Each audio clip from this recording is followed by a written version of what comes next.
The first sound I remember wasn't the gunfire. It was the scream of a child.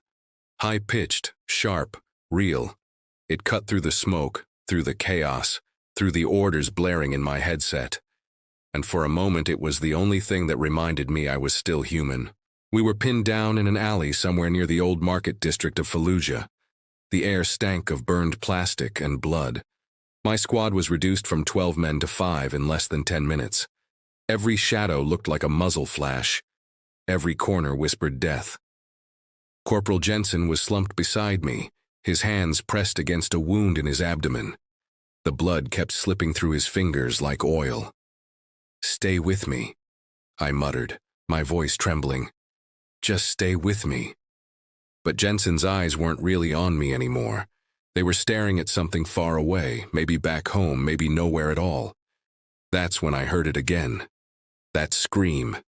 A child's voice echoing from inside one of the ruined buildings across the street. I remember thinking, no, not now, not another one. But I couldn't ignore it.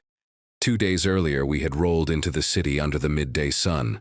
The mission was simple: clear a 3-block radius and secure a supply route. It sounded easy on paper, but everyone knew Fallujah was a maze of death. Kids waved at our convoy when we entered. Some smiling, some glaring. Captain Rhodes told us to keep our heads down and our hearts locked up. "Don't play hero," he said. "This place eats heroes for breakfast." At night, I'd lie awake listening to the distant thud of mortars, wondering how many people in those buildings were praying for us to leave, or die. Then came the ambush. We were crossing a narrow street when the world exploded. A hidden IED tore apart the Humvee ahead of us, and everything turned into dust and fire.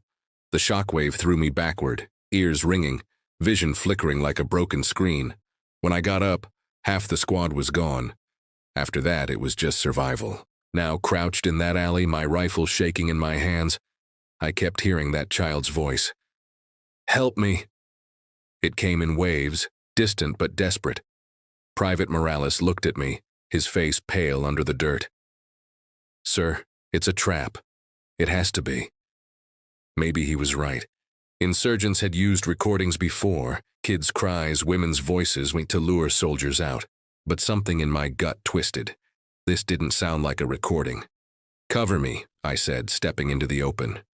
Morales swore under his breath but lifted his rifle. The air was thick with dust and the metallic taste of fear. I crossed the street, heart pounding so loud it drowned out everything else. The doorway was half collapsed, the walls covered in bullet holes.